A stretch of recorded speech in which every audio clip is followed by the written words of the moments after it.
Welcome back to the Jack Swarbrick Show, joined by my partner in crime, Joe Schmidt. And Joe, they said it couldn't be done. You know, we could get Father Jenkins on this show. We had Brian Kelly on this show. We couldn't, but they just said we couldn't get Mike Elston. No, they said there was no chance, and in fact, Mike proved that earlier in the year. He did. He stood us up twice.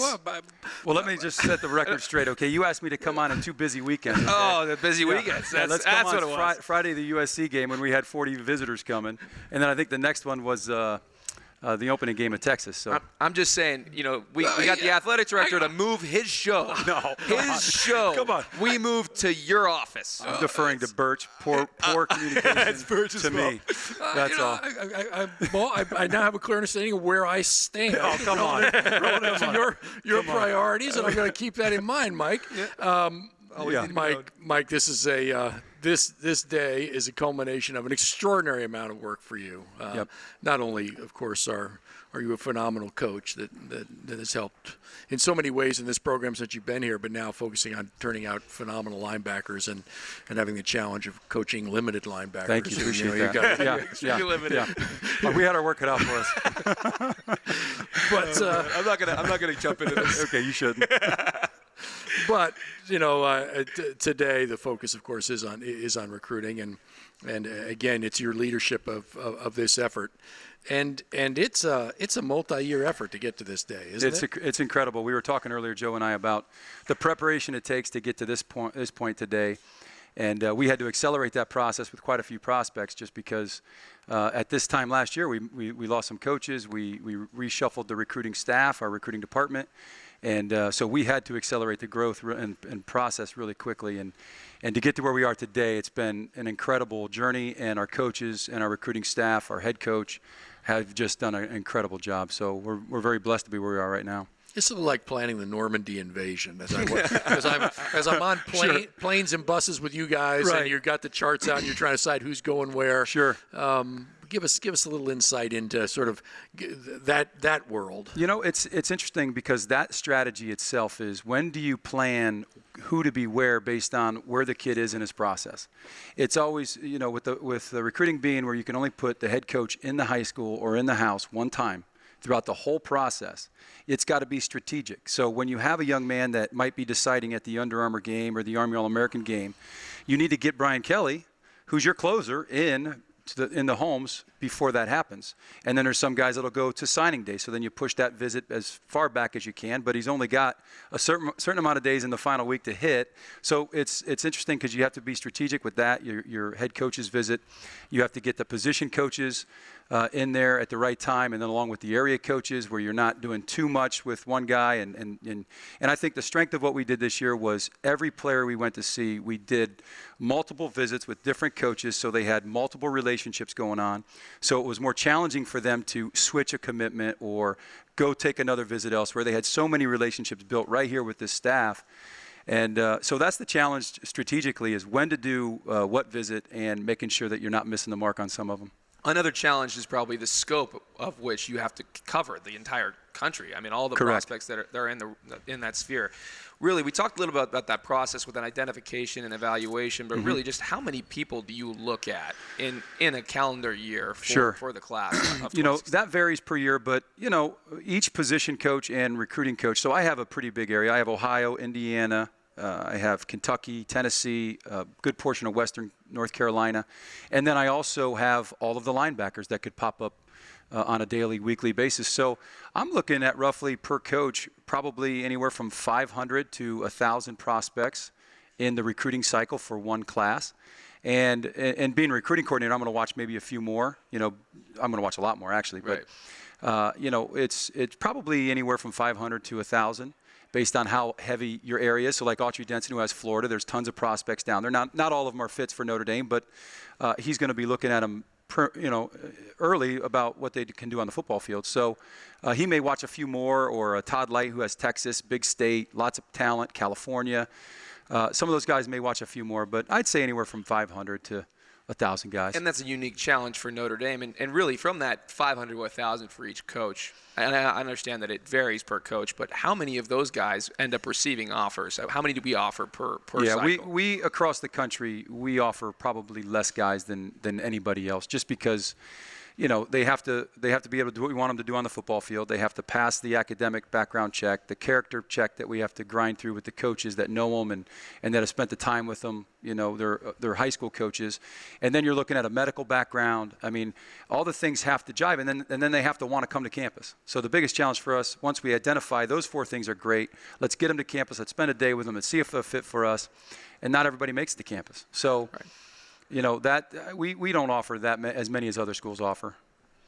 Mike, a lot of talent in this class, yes. and on the defensive side of the ball in particular. Right. Talk a little bit about some of the Absolutely. the young men who you'll be coaching and others on the defensive staff will be. Well, we set out this cycle just to try to build relationships with a lot of guys so we can get in the game because we were late on most of them, And what we identified was we need to get the back end of our defense right. We played in 3 critical games this year: Clemson, Ohio State, and USC. And Joe, we didn't even put a nickel. We didn't even put a nickel on the field. We didn't have one. Yep. So this class on defense is overloaded with talent in the back end of our defense. Big guys, fast guys, athletic guys that can play inside corner, outside corner, nickel, can do all kinds of jobs for us. We've got some very strong safeties that'll be good candidates to also come in and get in the depth. But I mean, with 8 DBs in this class and guys that can do multiple positions, both corner and safety, that was a need for us, and I think we got it right in this class. So that was a big need. And then the other phase of it was we got to get right on pass rush. So the guys are back there covering, they're doing a great job, but then when the quarterback has all day, Joe, then it's a tough day for those DBs. So we had to be able to get guys that can create pressure on the quarterback, which we feel like we did with Dalen Hayes and Julian Aquara and Jameer Jones, guys that can add pass rush ability. Jonathan Jones is going to be a great addition there. I just watched the International Bowl that he played in, had a couple sacks, hurries on the quarterback, just an incredible athlete. So we're going to be better there. And then, to go back to the DBs, we got 2 mid-year guys that should be able to help us right away, and Spencer Perry and Devin Studstill. They're going to be great additions to the back end at the safety position. And then with Dante Vaughn, a 6'2" corner that's played at highest level, great football, great competition. We got corners like Troy Pride Jr., who's going to be incredible, can do so many different things. And help me out here, I'm missing with the corner position. There's a couple. Dante Vaughn. I talked about. Troy Pride. Julian Love. Jalen Elliott. Yeah, Jalen Elliott's incredible. He can play safety. He can play corner. He could be a nickel. He can do so many different jobs. And then you've got Julian Love just right up the street who, he's just an incredible athlete, can do so many things. So to put a synopsis on it, I think we got it right in the back end of our defense. For really numbers-wise, where it can affect both special teams and defense, we've really done a nice job. I'm not gonna mention the name of the school that's trying to make a huge splash on signing day, but for you, you are familiar with that place. What was it that drew you to Notre Dame and made you a Notre Dame man? Why are you still here after 6 years? What makes this place so special to you? Well, the thing that I love about it is I set it down when I was doing the overall interview with the media. Number one, it takes you a while to understand what this place is about. Like, people said they saw a change in Brian Kelly this year, or they saw a difference in his recruiting style. And really, all I can attest that to is when you're here as long as we've been, which is 6 years now, you finally understand what this place is about. It takes a while. There's a lot of things to take in.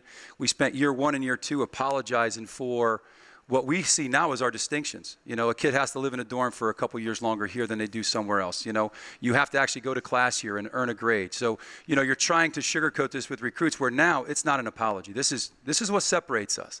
This is what's going to hit your brain when you come here. So it's a selective group of guys that when they get here, they either fall in love with that or they don't want a part of that. So guys will fall off right away when they leave our campus and don't even want to talk to us anymore, which is great.